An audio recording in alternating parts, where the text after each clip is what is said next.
మిత్రమా, పరిమితమైన ఇంద్రియాలతో పోరాటం చేసినంత కాలం నువ్వు పరిపూర్ణమైన ప్రశాంతత పొందలేవు.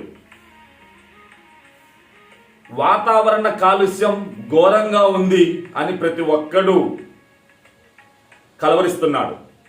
కానీ మతాల కాలుష్యం భయంకరంగా ఉంది. వాతావరణ కాలుష్యం కన్నా మత జాడ్యం యొక్క కాలుష్యం భయంకరం.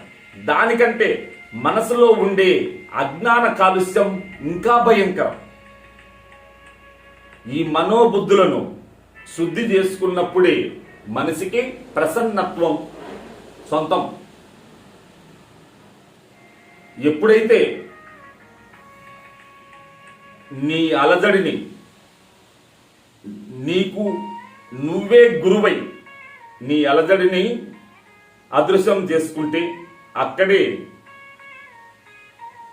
ఆనందం, పరమానందం.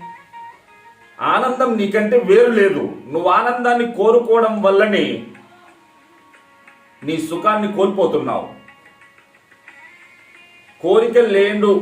కోరిక లేని వాడిగా ఎప్పుడుంటావు?